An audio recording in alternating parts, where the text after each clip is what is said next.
السلام علیکم ورحمۃ اللہ وبرکاتہ۔ ان الحمد للہ نحمده ونستعینه ونستغفره ونعوذ باللہ من شرور انفسنا ومن سیئات اعمالنا من يهده الله فلا مضل له ومن يضلل فلا هادي له واشهد ان لا اله الا الله وحده لا شريك له واشهد ان محمدا عبده ورسوله صلی اللہ علیہ وآلہ وازواجہ وصحبہ وسلم ومن والاه وبعد۔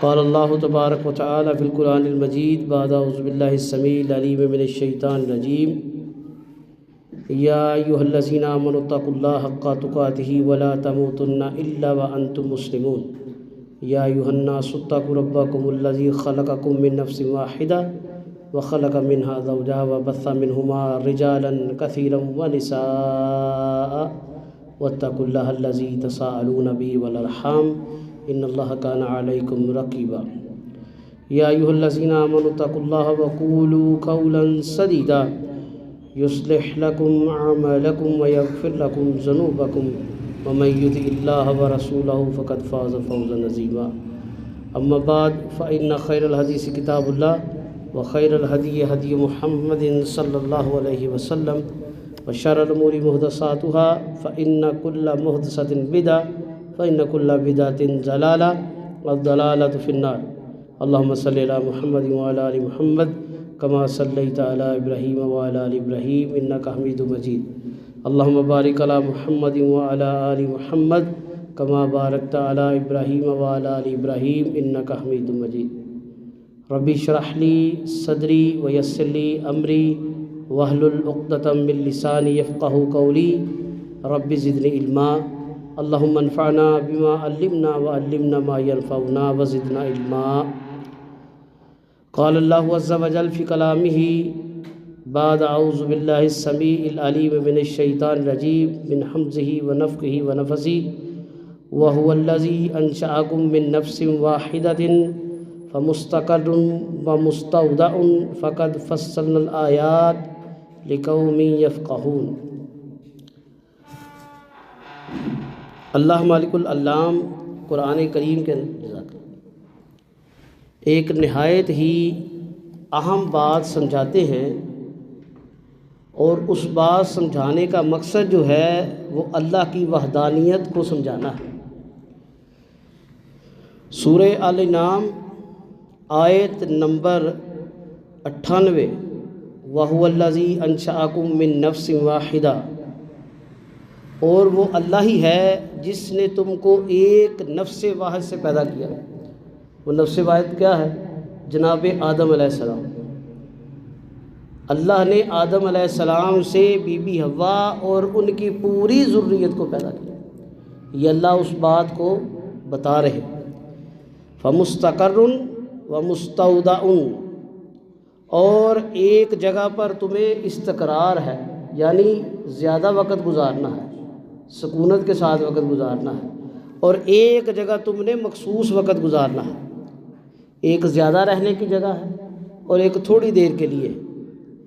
قد فصلنا الآیات لقوم یفقہون، اسی طرح ہم اپنی آیات کھول کھول کر بیان کرتے ہیں۔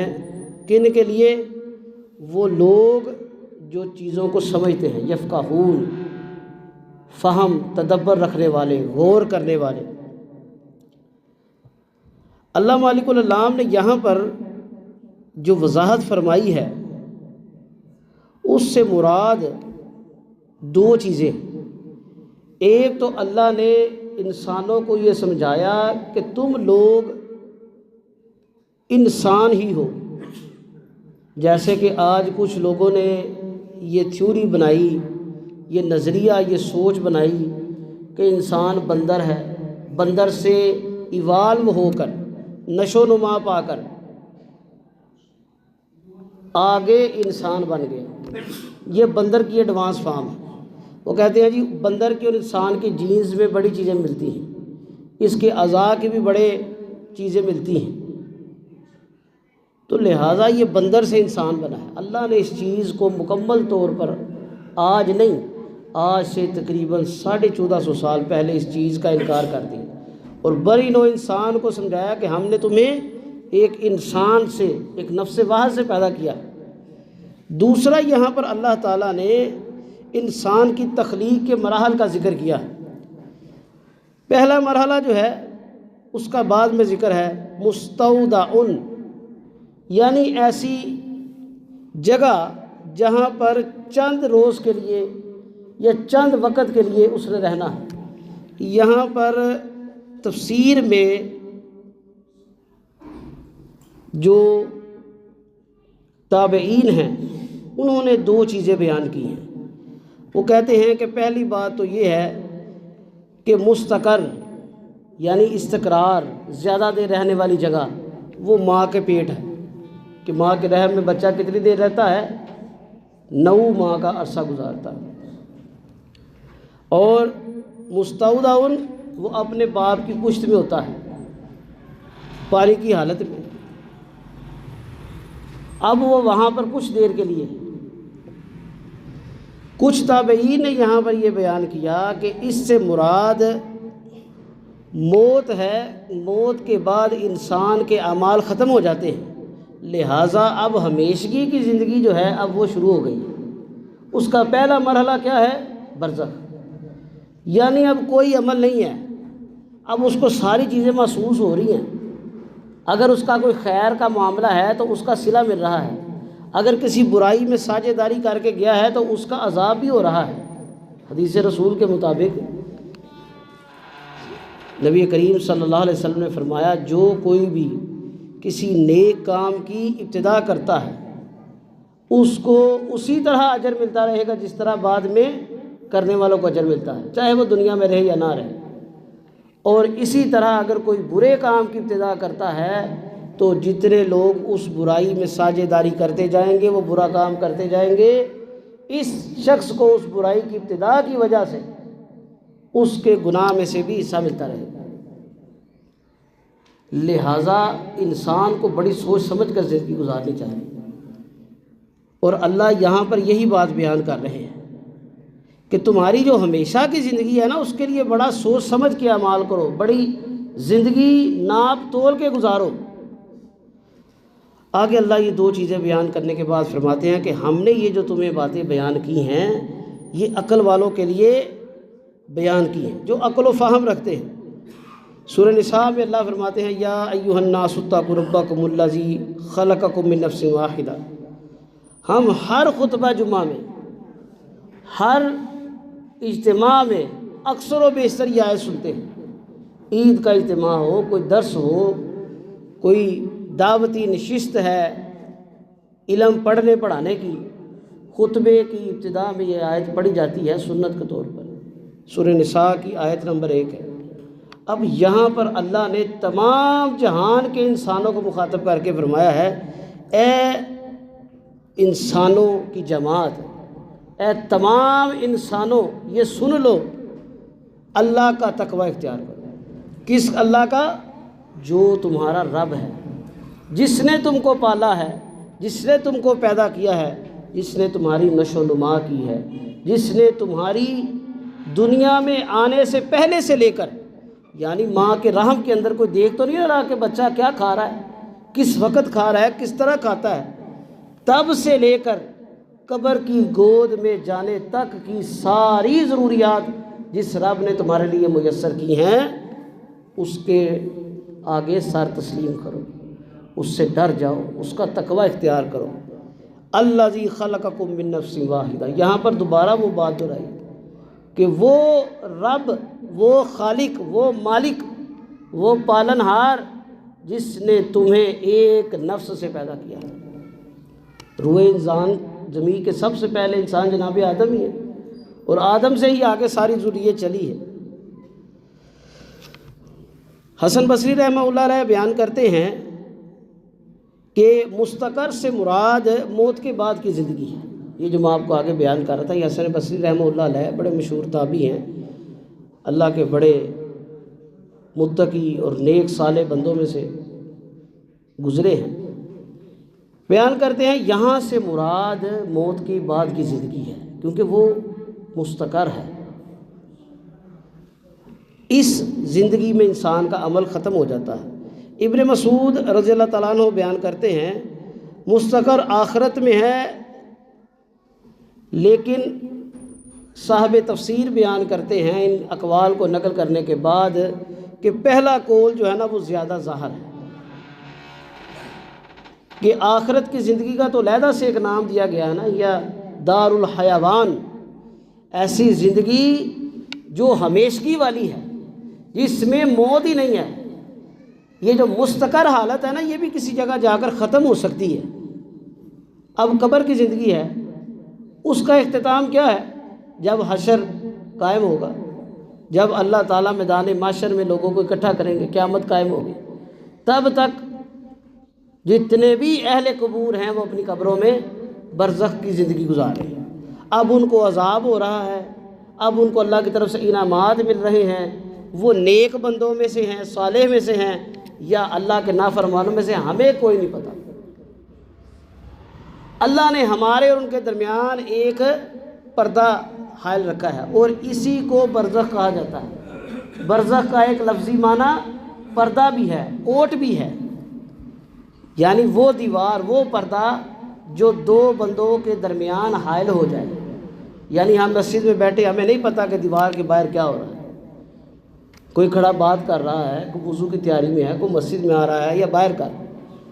تو برزخ کی اللہ نے ایک چادر رکھی ہے تاکہ انسانوں اور فوت شدگان کے درمیان پردہ حائل ہو جائے، اور اس کی ایک حکمت بھی ہے۔ نبی مکرم صلی اللہ علیہ وسلم نے فرمایا اہل قبور کی جو آوازیں ہیں، جو درد بری چیخیں ہیں، جو عذاب ملنے کے بعد ان کی کراہت بری تکلیف زدہ چیخ و پکار ہے، انسان اور جنوں کے علاوہ ہر مخلوق سنتی ہے۔ اور اگر یہ اللہ پردہ دور کر دے تو تم لوگ اپنے مردوں کو دفنانا ہی چھوڑ دو۔ کئی دفعہ ایسے ہوا ہے، لوگوں نے بتایا ہے، کسی شخص کی تدفین پر گئے ہیں، قبر کھودی ہے، قبر کے اندر بالکل صاف قبر کھودی تھی، جب مردے کو دفنانے کا وقت آیا بیچ میں سانپ نکل آیا، بیچ میں بچھو نکل آیا۔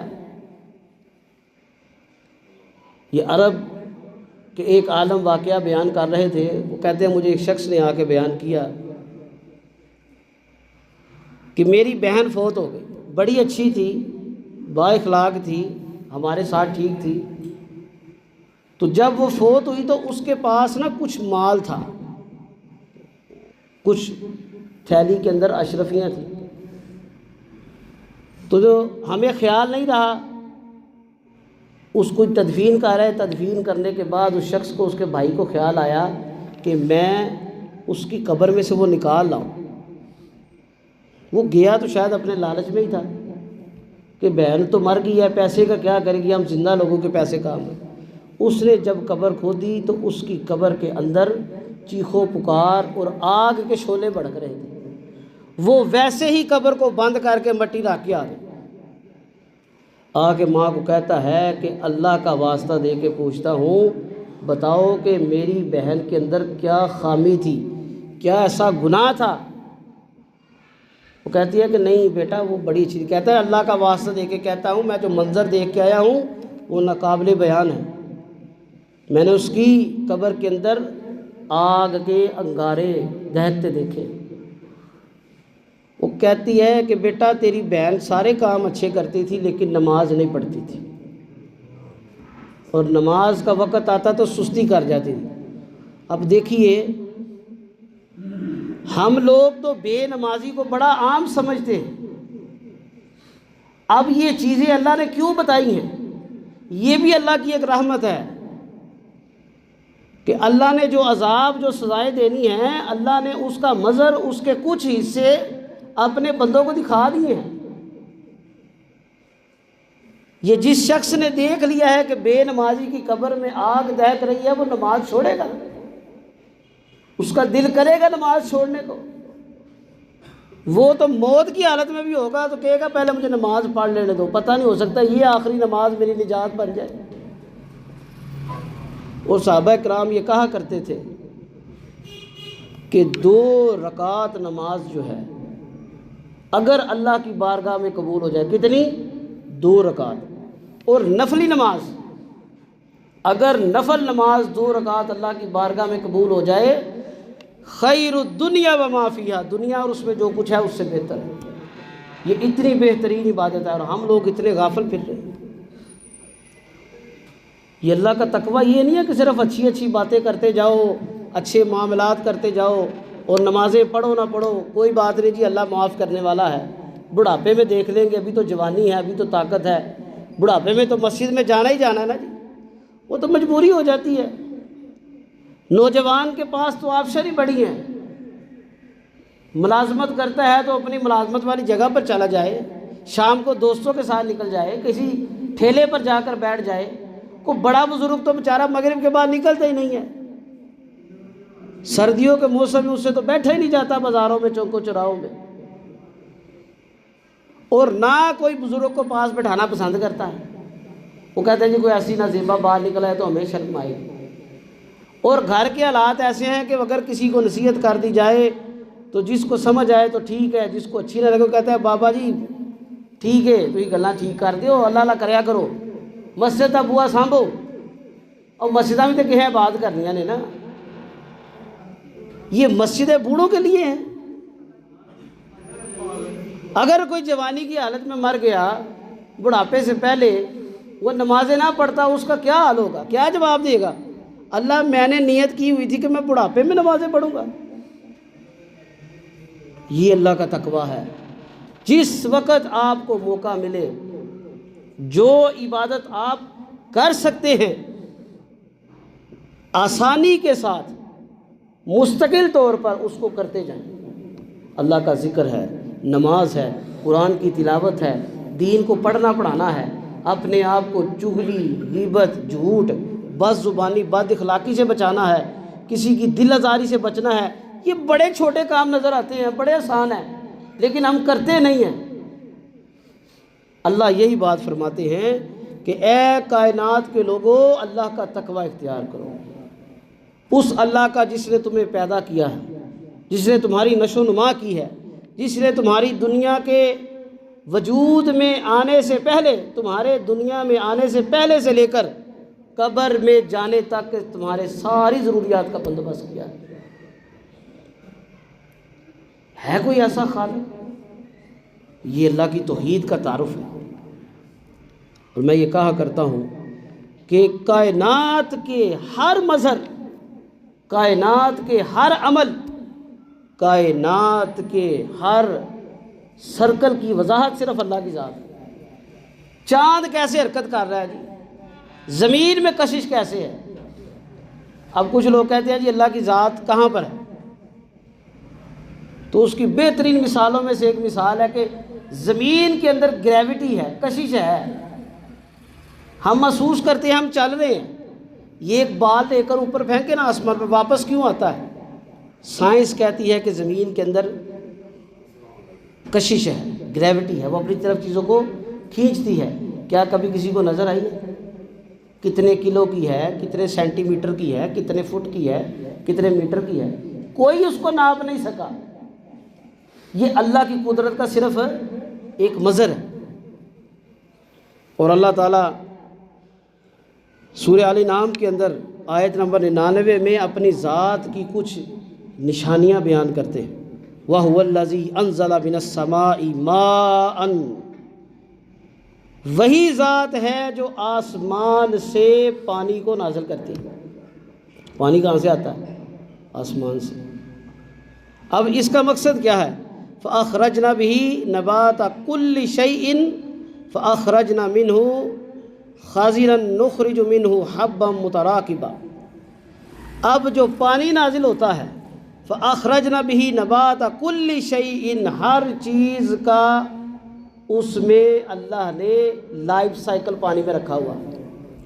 زمین بنجر ہے، چٹیل ہے، آپ زمین میں اناج پھینکتے ہیں، بیج پھینکتے ہیں، ایک چھوٹا سا دانہ ہوتا ہے، اس دانے سے تناور درخت بن جاتا ہے، گندم کی بیلیں بن جاتی ہیں، چاول کے خوشے نکل آتے ہیں. پھلوں کے درخت بن جاتے ہیں، اور یہ کوئی عام بات نہیں ہے۔ اگر ہم سائنس کے حوالے سے دیکھیں تو ایک بیج کے اندر اللہ نے ایک پھل کا، ایک اناج کا اربوں کے حساب سے ڈیٹا محفوظ رکھا ہوا ہے۔ یہ یو ایس بی ڈرائیو ہوتی ہے نا، وہ کمپیوٹر کے اندر آپ اس کے اندر اپنا ڈیٹا سیو کر لیتے ہیں، کوئی چیز سیو کر لیتے ہیں، وہ آپ کی ایک ذریعہ بن گیا۔ اب اس ڈیٹے کو، اس تصویر کو، ویڈیو کو، فائل کو آپ جس مرضی سسٹم کے ساتھ جا کے لگائیں، وہ اسی طرح اسی شکل میں نکلے گی، اسی سائز کی ہوگی۔ وہ یہ نہیں تمیز کرے گی کہ آپ نے اس فائل کو پاکستان میں کسی کمپیوٹر کے ساتھ لگایا ہے، لیپ ٹاپ میں لگایا ہے، یا آپ نے بذریعہ ای میل یا واٹس ایپ کسی کو بھیجا ہے تو اس میں کوئی فرق آ گیا۔ اس کی کوانٹٹی اور کوالٹی وہی رہے گی، اس کا وزن، اس کی دکھاوٹ، اس کا حجم وہی ہوگا۔ اسی طرح اللہ نے ایک بیج کے اندر کروڑوں اربوں کے حساب سے ڈیٹا محفوظ رکھا ہوا ہے۔ اب سیب کتنا خوبصورت پھل ہے، ذائقے دار ہے، کبھی آپ نے اس کا بیج کھایا ہے؟ اس کا بیج بد مزہ ہوتا ہے، بک بکا اس کا ذائقہ ہے، وہ نہ آڈور، نہ کوئی میٹھا نہ پھیکا، بالکل کراہت والا اس کا ذائقہ ہے۔ لیکن اس ایک بیج سے پورا درخت تناور نکل آتا ہے، اور جب وہ درخت آتا ہے تو کئی ماہ تک، کئی سال تک پھل دیتا ہے۔ وہ جس جنس کا آپ بیج ڈالیں گے اس جنس کے پھل دیتے جا رہا ہے، دیتے جا رہا ہے۔ اس کے پتے ہیں، اس کے تنے ہیں، اس کی جڑیں ہیں، اس کی شاخیں ہیں، یہ سارا ڈی این اے اللہ نے ایک بیج کے اندر رکھا ہو۔ اور یہ ڈی این اے کیسے ایکٹیو ہوتا ہے، کیسے شروع ہوتا ہے؟ صرف ایک پانی سے۔ اب وہی پانی ہے، ہم گندم کے بیج کی فصل کو دیتے ہیں تو وہ اناج اگاتی ہے، جس سے ہم آٹا، سوجی، میدا وغیرہ لیتے ہیں۔ وہی پانی ہم چاول کی فصل کو دیتے ہیں، وہ بیج چاول کا دانہ دیتی ہے۔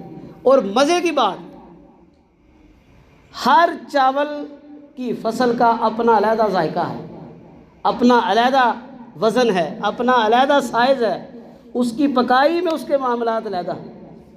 یہ اللہ کی توحید اور اس کی تخلیق کا ایک بہترین منظر ہے، یہ کائنات کی نشانیہ ہے۔ اللہ فرماتے ہیں فَأَخْرَجْنَا بِهِ نَبَاتَ كُلِّ شَيْءٍ، اللہ تعالیٰ اس پانی سے ہر نباتات کے اجزاء کو نکالتا ہے۔ وہ بیج پھاڑ کے ایک نرم سا خوشہ نکلتا ہے، بیج سخت ہوتا ہے نا، یہ آپ کبھی بیج والوں کی دکان پر جائیں یا پھلوں کے اندر سے بیج نکالیں تو وہ سخت ہوتا ہے، پھل تو نرم ہے، اس کا چھلکا بھی نرم ہے، اس کا اندر سے گودا بھی نرم ہے، ذائقے دار ہے، لیکن جب وہ پھل کو پانی لگتا ہے وہ پھاڑ کے ایک نرم سی کوپل نکلتی ہے، ایک چھوٹا سا پودا نکلتا ہے، وہ تناور درخت بن جاتا ہے۔ نخرج منہ حبا متراکبا، اور اللہ تعالیٰ فرماتے ہیں اس سے ہم ایسے سبز اور پھلدار درخت نکالتے ہیں مختلف قسم کے۔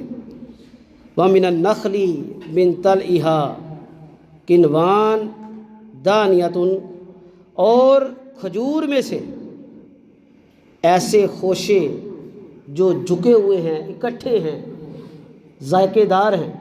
اب کبھی کھجور کے درخت کا آپ موازنہ کریں، ایک لمبا تناور درخت ہوتا ہے اور اس کا جو پھل لگتا ہے وہ گچھوں کی شکل میں لگتا ہے، وہ جھکا ہوتا ہے۔ اللہ تعالیٰ یہ بیان کر رہے ہیں اپنی قدرت کا ایک منظر۔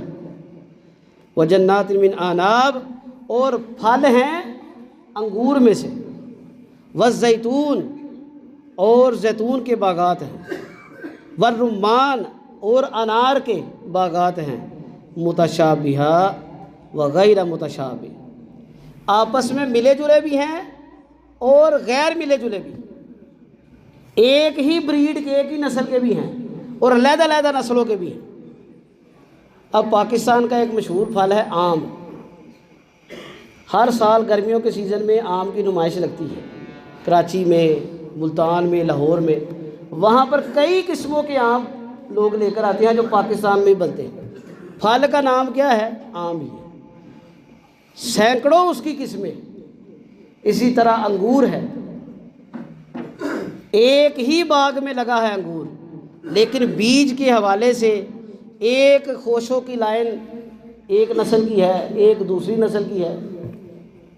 اسی طرح کھجوریں ہیں، کوئی ایک کھجور ایک ذائقے دار نہیں ہے، ہر ایک کا اپنا ذائقہ ہے، ہر ایک کا اپنا حجم ہے، وزن ہے، اس کا سائز ہے، اس کے ذائقے میں اس کے اندر اللہ نے جو منرلز وٹامن رکھے ہیں، جو ایسے معدنیات رکھے ہیں جو انسان کے جسم کو فائدہ دیتے ہیں، ہر کھجور کی خاصیت ہے۔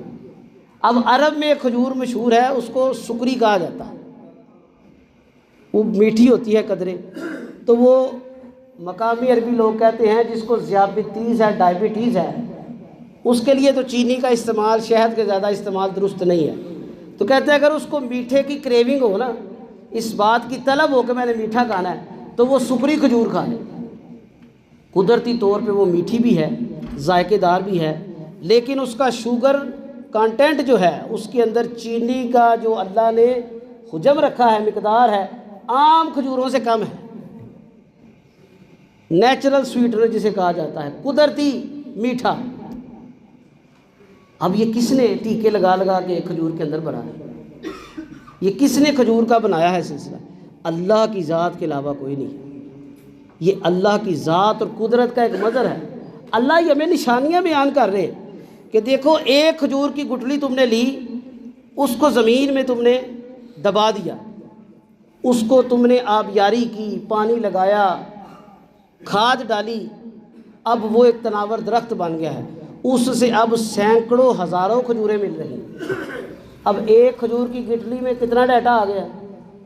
لاکھوں کا، کروڑوں، اربوں کا۔ وہ ایک ڈی این اے سے آگے چیزیں بنتی جا رہی ہیں، اور سیم پیٹرن کی انسان اگر ایک چیز بنائے نا تو اس کی بنائی ہوئی چیز میں فرق آ جاتا ہے۔ ایک انسان کو کہے نا کہ اپنے دستخط تم نے 50 دفعہ لکھنے ہیں، یقین جانیے 50 دستخطوں میں سے کم و بیش 30 سے 35 دستخطوں میں اس کا فرق آ جائے، حالانکہ وہ دستخط خود اس نے پیٹرن رکھا ہے کہ میں اس طرح کے دستخط سگنیچر کروں گا۔ اپنے رکھی ہوئی چیز، بنائی ہوئی چیز کو کرتے ہوئے انسان خطا کر دیتا ہے، لیکن اللہ جو قادر مطلق ہے، جو بے مثال ذات ہے، اس کی بنائی ہوئی کسی چیز میں کوئی فرق نہیں ہے۔ ایک پھل کا جو ذائقہ ہے، اس نسل کا آپ پھل لیں گے وہی ذائقہ ہوگا۔ اور کئی مرتبہ ایسا ہوتا ہے کہ بظاہر دکھنے جیسے پھل ایک جیسے ہوتے ہیں، سیب ہے اس کی قسمیں، کھجور ہے اس کی قسمیں ہیں، بظاہر ایک ہی نظر آتی ہیں، لیکن ان کے ذائقے میں فرق ہوتا ہے، ان کی بناوٹ میں اندر سے فرق آ جاتا ہے، اس کی گٹلی میں فرق آ جاتا ہے۔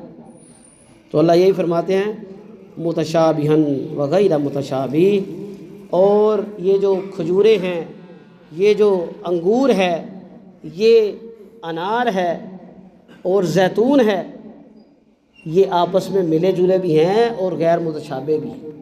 یعنی اللہ نے ایک جنس نہیں بنائی، یہ انسان کے لیے اللہ کی رحمت اور برکت ہے کہ ایک طرح کے پھل نہیں بنائے، ایک پھل میں بھی آگے کئی قسمیں ہیں۔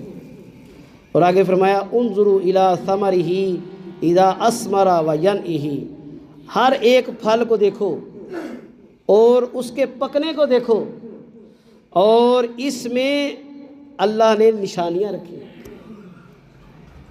اب اللہ دیکھے کیا بات فرما رہے ہیں کہ صرف پھل کو نہ دیکھو، اناج کو نہ دیکھو، اس کا پورا مرحلہ تو دیکھو۔ ایک اناج بیج سے لے کر اپنی شاخ یا درخت کے اترنے تک کتنی بہترین تخلیق میں آتا ہے، اس کے مرحلوں کو کبھی دیکھو۔ یہ جو شعبہ نباتات، باٹنی سے ریلیٹڈ جو سائنسدان ہیں نا، وہ کبھی ان کی آپ ویڈیوز دیکھیں نا تو انہوں نے ایک لائف سپین دکھایا ہوتا ہے کہ بیج ڈالا، وہ فاسٹ فارورڈ کر کے نا کتنے دنوں کی، ہفتوں کی ویڈیو کو انہوں نے چند منٹوں میں سمرائز کیا ہوتا ہے، چھوٹا کر کے بنایا ہوتا ہے۔ وہ بیج سے لے کے درخت، درخت سے پھل اترنے تک کی ویڈیو ہوتی ہے، کس کس مرحلے سے وہ پودا گزرتا ہے۔ کس کس مرحلے سے وہ جانور گزرتا ہے، کس کس مرحلے سے وہ اناج پک کر سامنے آتا ہے، وہ موسم کی کیا تبدیلیاں ہوتی ہیں، دھوپ چھاؤں کا آنا، رات دن کا آنا، ہواؤں کا، طوفان کا، خزاں کا، بہار کا، سارے موسموں کا اثر انداز ہونا، اور آخر میں جو پروڈکٹ آتی ہے وہ best in its own kind ہوتی ہے، اپنی ذات میں بہترین پروڈکٹ ہوتی ہے۔ ابھی لوگ کوشش کر رہے ہیں کہ سائنس کے ذریعے ایسے پھل اور سبزیاں بنائی جا سکیں جو اپنی مرضی سے، لیکن اس میں بھی ابھی تک میڈیکل سائنس جو ہے نا وہ محتاج ہے۔ جو بنیادی اصول ہیں اللہ کی قدرت کے ان کے ذریعے، وہ کوئی مصنوعی بیج نہیں بنا رہے، وہ قدرت کی بنی ہوئی چیزوں سے ہی مدد لے کے آگے ان کو موڈیفائی کر رہے ہیں، ان کی تبدیلی کر رہے ہیں، ان کا ذائقہ بدل رہے ہیں، ان کی موسمی کیفیت بدل رہے ہیں کہ سردیوں میں گرمیوں کے بھی پھل ملیں گے، گرمیوں میں سردیوں کے بھی پھل ملیں گے۔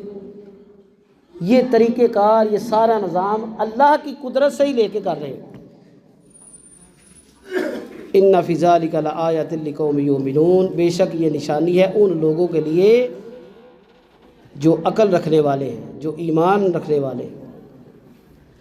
اللہ تعالیٰ قرآن کریم کے اندر فرماتے ہیں وَفِي الْأَرْضِ قِطَعٌ مُتَجَاوِرَاتٌ وَجَنَّاتٌ مِّنْ أَعْنَابٍ، اور زمین میں کچھ قطعے ہیں، کچھ حصے ہیں متجاورات جو آپس میں ملے جلے ہیں اور علیحدہ علیحدہ ہیں، وَجَنَّاتٌ مِّنْ أَعْنَابٍ، اور باغات ہیں انگوروں کے، وَزَرْعٌ، اور کھیت ہیں، وَنَخِيلٌ، اور کھجوریں، سنوان، کھجوروں کے درخت ہیں، سنوان وغیر سنوان، خوشے دار اور بغیر خوشے دار۔ اب کھجوروں کی کچھ ایسی قسمیں بھی ہیں جو بغیر خوشوں کے بھی ہوتی ہیں۔ اب بار بار اللہ اس کا ذکر کیوں کر رہے ہیں؟ کھجور کا، انار کا، زیتون کا، انگور کا، یہ اللہ کی بارگاہ میں بڑے متبرک پھل ہیں، یہ وہ پھل ہیں جو جنت میں بھی ہوں گے۔ اللہ نے قرآن کریم کے اندر سورہ یاسین میں فرمایا وَجَعَلْنَا فِيهَا جَنَّاتٍ مِّن نَخِيلٍ وَأَعْنَابٍ، اور جنتیوں کے لیے ہم نے جنت میں باغات رکھے ہیں، کس کے؟ نخیل وأعناب، کھجوروں کے اور انگور کے۔ اب یہ جو پھل ہیں یہ انسان کو جنت میں بھی ملیں گے، اور دنیا میں یہ پھل اپنی نوعیت کے بہترین پھل ہیں۔ ان کے اندر جو غذائیت ہے، جو فائدے ہیں، وہ بہت تھوڑے پھلوں میں، اور اللہ تعالیٰ یہی بات بیان کر کے فرماتے ہیں یسقا بماء واحد، سب کو ایک طرح کا پانی ملتا ہے، جیسے میں نے آپ کو پہلے بیان کیا ہے۔ کھجور کے درخت کو بھی وہی پانی ملا، انگور کے بیل کو بھی وہی پانی ملا، اس کے درخت کو ملا، زیتون کے درخت کو بھی وہی پانی مل رہا ہے، اور انگور کو بھی وہی پانی مل رہا ہے، کوئی فرق نہیں ہے۔ وَنُفَضِّلُ بَعْضَهَا عَلَى بَعْضٍ فِي الْأُكُلِ، ہم نے پھلوں میں سے بھی فضیلت بخشی ہے بعض میں سے بعض کو کھانے کے والے سے۔ اب یہ پھلوں کے اندر کسی میں اجزاء کم ہیں، کسی میں زیادہ ہیں، کسی میں غذائیت زیادہ ہے، کسی میں کم ہے، کسی کے کھانے سے انسان سیر ہو جاتا ہے، خوشگوار ہوتا ہے۔ کچھ ایسے پھل بھی ہیں نا جن کو کھا کر خوشی ہوتی ہے، اس کا ذائقہ، اس کی لذت سے انسان خوش ہو جاتا ہے۔ کچھ لوگ تو ایسے ہیں وہ پھل کھا لیتے تو دوپہر کا یا رات کا کھانا ہی نہیں کھاتے، کہتے جی اللہ کی اس نعمت سے اتنا سیر ہو گئے اب کھانے کی حاجت نہیں رہی۔ اب اللہ یہی فرماتے ہیں کہ ہم نے ان چیزوں کو پیدا نہیں کیا، بلکہ ان میں سے بعض کو فضیلت بھی دی ہے۔ یعنی کھجور میں اب دیکھ لیں، ہم لوگوں کے ہاں پرامیننٹ جو کھجور ہے، قابل ترجیح جو ہے، وہ کون سی ہے؟ اجوا ہے۔ باقی کھجوریں بھی بڑی اچھی ہیں، اجوا کیوں ہے؟ کیونکہ نبی کریم صلی اللہ علیہ وسلم نے اس کی بڑی فضیلت بیان کی ہے، آپ اس کو پسند کیا کرتے تھے۔ اور بھی کھجوریں نبی کریم نے تناول فرمائی ہیں۔ پھر نبی کریم صلی اللہ علیہ وسلم پنیر کو استعمال کرتے تھے، پھر نبی کریم صلی اللہ علیہ وسلم شہد کو استعمال کرتے تھے۔ اور بھی دنیا میں بڑے اسپریڈز ہیں، بڑے ایسے لیکوڈ ہیں، بڑے ایسے اجزاء ہیں جو انسان روٹی پر، ڈبل روٹی پر لگا کر کھا سکتا ہے، لیکن شہد کا جو مقام ہے، جو لذت ہے، جو ترجیح ہے وہ باقیوں سے زیادہ ہے، اور اس کو ایسی اللہ نے ترجیح دی ہے، کوئی مسلمان ہے یا غیر مسلم ہے، سب اس کی غذائیت کے قائل ہیں کہ یہ بچے سے لے کے بوڑھے تک، مرد سے لے کے عورت تک بہترین غذاؤں میں سے ایک غذا ہے۔ تو یہ اللہ کی فضیلتوں میں سے ایک فضیلت ہے۔ آگے اللہ فرماتے ہیں ان فی ذلک لآیات لقوم یعقلون، یہ اللہ کی آیات ہیں عقل والوں کے لیے۔ یہ دوبارہ اللہ نے بات دہرائی ہے یہ سورہ رعد کے اندر۔ اللہ مالک العلام سورہ آل عمران میں ایک بڑی بہترین بات فرماتے ہیں، کاش ہمیں یہ بات سمجھ آ جائے اور ہماری زندگیاں ٹھیک ہو جائیں گی اللہ کے فضل سے۔ قل اللہم مالک الملک تؤتی الملک من تشاء وتنزع الملک ممن تشاء، فرما دیجئے اللہ ہی ہے جو تمام جہانوں کا مالک ہے، ہر قسم کی بادشاہت اسی کی ہے، کسی شخص کے اندر کوئی طاقت کوئی قوت نہیں ہے، کوئی اپنی مرضی سے بادشاہ نہیں بن سکتا۔ لوگ ایڑیاں رگڑ دیتے ہیں، لاکھوں روپے لگا دیتے ہیں، کروڑوں لگا دیتے ہیں، لیکن کسی ریاست کے وزیر اعظم اور ملک نہیں بن پاتے۔ دنگا فساد، لوگوں میں کمی پیشی، لڑائیاں تک کروا دیتے ہیں، علاقے کی امن کو بے امنی میں بدل دیتے ہیں، لیکن اللہ نے اگر ان کے مقدر میں نہیں نہ لکھا تو وہ ایسے ہی عام رہتے ہیں، کوئی انہیں حکم نہیں ملتا، کوئی ملک نہیں ملتا۔ اللہ فرماتے ہیں فرما دیجئے اللہم مالک الملک، وہی اللہ ہے جو تمام ملکیتوں کا مالک ہے، بادشاہتوں کا مالک ہے۔ اگر کوئی بادشاہ دے سکتا ہے، کوئی حکومت دے سکتا ہے، کوئی برتری دے سکتا ہے، کوئی کامیابی والا مرتبہ تمہیں مل سکتا ہے تو کس سے؟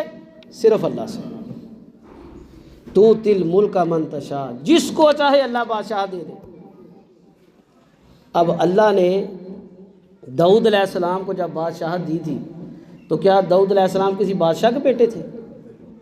سلیمان علیہ السلام کے والد تو سیدنا داؤد علیہ السلام بادشاہ بھی تھے، وقت کے نبی بھی تھے، صاحب شریعت رسول بھی تھے، لیکن داؤد علیہ السلام تو بنی اسرائیل کے ایک عام نوجوانوں میں سے تھے۔ لیکن اللہ نے جالوت نامی اس وقت کا ایک بہت بڑا جنگجو تھا جو لوگوں پر بڑے مظالم کرتا تھا، ان کی قوم ڈر گئی، قبیلہ ڈر گیا، ہم اس کا مقابلہ نہیں کریں گے۔ جناب داؤد علیہ السلام نے کہا کہ میں ان کا مقابلہ کروں گا۔ وہ دیکھ کے ہنس پڑا۔ انہوں نے گلیل نما ایک ہتھیار بنایا، پتھر اس میں رکھ کے گھما کر مارا، سیدھا اس کے دماغ پر لگا اور وہیں پر ڈھیر ہو گئے۔ وہ جالوت جو کئی لشکروں پر بھاری تھا، ایک وار سے واصل جہنم ہو گئی۔ اب اس کو اس قبیلے اس علاقے نے کہا کہ آپ ہمارے سردار ہیں۔ اب کیسے ایکسیڈنٹل حادثاتی طور پر، غیر ارادی طور پر ایک بادشاہ بن گیا؟ یہ ایک حادثاتی نہیں ہوا، یہ غیر ارادی نہیں ہوا۔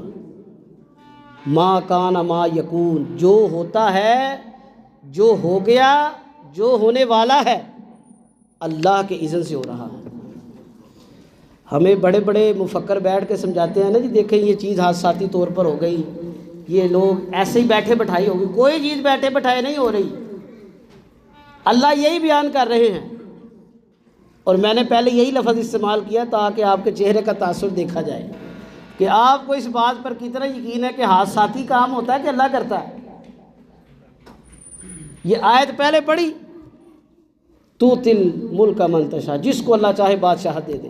یہ دنیا کے اندر جو ہو رہا ہے، جتنا ہو رہا ہے، جس طرح ہو رہا ہے، پہلے جو ہو گیا، بعد میں جو ہونا ہے، صرف اللہ کے حکم سے ہو رہا ہے، اللہ کے اذن سے ہے۔ تقدیر اسی چیز کا نام ہے، جو فائدہ ملا، جو نقصان ہوا، میری اس میں کوئی بڑھتری یا میری کوئی خامی نہیں تھی، اللہ کی مرضی اور مشیت اس میں ہے۔ اگر آزمائش ہے، اللہ کی طرف سے کوئی نقصان ہے، وہ آزمائش ہے میرا امتحان کے لیے۔ اگر کوئی خوبی کامیابی ہے، وہ بھی اللہ کی طرف سے ہے، وہ بھی آزمائش کا ذریعہ ہے۔ کوئی انسان کہتا ہے جی کہ میں نے کسی کو مشورہ دیا تو وہ کامیاب ہو گیا، دیکھا میری حکمت و فراست، تیری حکمت و فراست کیا ہے؟ اس سے پہلے جو لاکھوں لوگ کامیاب ہو گئے ہیں تو نے مشورہ دیا تھا۔ یہ شیطان کا وار ہوتا ہے۔ اور یہ جو کلمہ ہے نا لا حول ولا قوت الا باللہ، اس کے سمجھانے کا مقصد یہی تھا۔ کسی چیز کی طاقت، کسی عمل کی قوت اللہ کے بغیر نہیں ہو سکتی۔ میں یہاں پر بیان کر رہا ہوں، آپ بیان سن رہے ہیں، ہم اللہ کی توفیق سے نماز ادا کریں گے، ہم مسجد میں آئے ہیں، اس میں ہماری کوئی بڑائی نہیں ہے، یہ اللہ کا فضل اور اس کی توفیق ہے۔ اس نے ہمارے دل اور دماغ میں یہ سوچ ڈالی کہ آج کا دن وقت پر مسجد میں جانا ہے، اللہ کی محبوب عبادتوں میں سے عبادت کرنی ہے، ساری مصروفیات کو چھوڑ کر ایک رب کے ساتھ لو لگانے کے لیے جانا ہے۔ اور یہ جو اللہ کی مشیت ہے، اسی کو اللہ تعالیٰ فرماتے ہیں کہ یہ اللہ کی بادشاہت ہے۔ اللہ تعالیٰ سے دعا ہے جو باتیں بیان کی ہیں اللہ بیان کرنے والے کو بھی اور سننے والوں کو بھی عمل کی توفیق عطا فرمائے۔ جو باتیں بیان کی جو خیر اور حق کی تھیں اللہ کے فضل اور توفیق سے، اگر کوئی ایسی بات ہو گئی وہ بشری حوالے سے اللہ اسے صرف نظر فرمائے۔ سبحان ربک رب العزت عما یصفون والسلام علی المرسلین والحمد للہ رب العالمین۔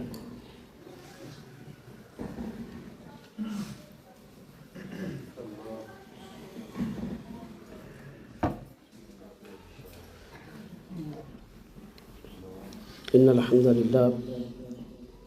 للہ نحمده ونستعینه ونستغفره ونعوذ باللہ من شرور انفسنا ومن سیئات اعمالنا من يهده الله فلا مضل له ومن يضلل فلا هادي له واشهد ان لا اله الا الله وحده لا شريك له واشهد ان محمدا عبده ورسوله صلی اللہ علیہ وآلہ وسلم۔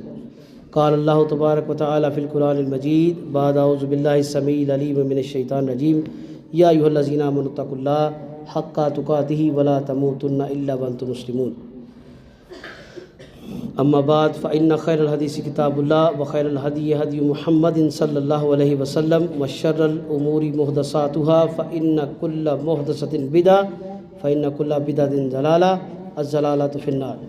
اللہم صلی علی محمد وعلی آل محمد کما صلیت علی ابراہیم وعلی آل ابراہیم انک حمید مجید۔ اللہم بارک علی محمد وعلی آل محمد کما بارکت علی ابراہیم وعلی آل ابراہیم انک حمید مجید۔ اللہم اعز الاسلام والمسلمین، اللہم اذل الشرک والمشرکین، اللہم دمر اعداء الدین، اللہم نصر من نصر دین محمد صلی اللہ علیہ وسلم وجعلنا منہم۔ اے اللہ جتنے مسلمان پریشان حال ہیں اللہ ان کی مدد فرما۔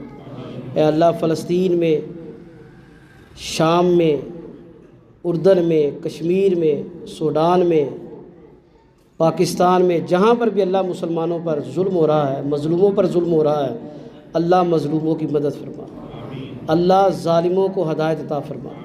اللہ اگر آپ نے ان کے نصیب میں ہدایت نہیں لکھی اللہ انہیں نشان عبرت بنا۔ اے اللہ ہم سب کو ظلم سے، زیادتی سے، انا سے، تکبر سے محفوظ فرما۔ اے اللہ جو لوگ بیمار ہیں، ہسپتالوں میں ہیں، گھروں میں ہیں، ہر قسم کی روحانی جسمانی بیماری میں مبتلا ہیں، اللہ تمام بیماریوں سے شفائے کاملہ عاجلہ عطا فرما۔ اے اللہ جو لوگ ایمان کی حالت سے اس دنیا سے چلے گئے ہیں اللہ ان کی کامل بخشش مغفرت فرما۔ اللہ ہمیں بھی موت کی تیاری کی توفیق عطا فرما۔ اللہ ہم سب کا آسان حساب فرمانا۔ اے اللہ ہمارے پچھلوں کا، ہماری اولاد کا، اہل کا، ہمارے آنے والوں کا اللہ سب کا آسان حساب فرمانا۔ اے اللہ جو جو مانگا ہے وہ بھی عطا فرمانا، جو نہیں مانگ سکے ہمارے حق میں بہتر ہے اللہ آپ بہتر جاننے والے ہیں اللہ وہ بھی عطا فرمانا۔ ایک دعا ہے قرض کے حوالہ سے اور رزق میں تنگی کو دور کرنے کے حوالے سے۔ ایک غلام سیدنا علی رضی اللہ تعالیٰ عنہ کے پاس حاضر ہوا، آ کر کہتا ہے کہ میں نے اپنی مکاتبت یعنی آزادی کے لیے جو رقم متعین ہوئی تھی وہ میرے لیے پوری کرنا بڑا مشکل ہو گیا ہے۔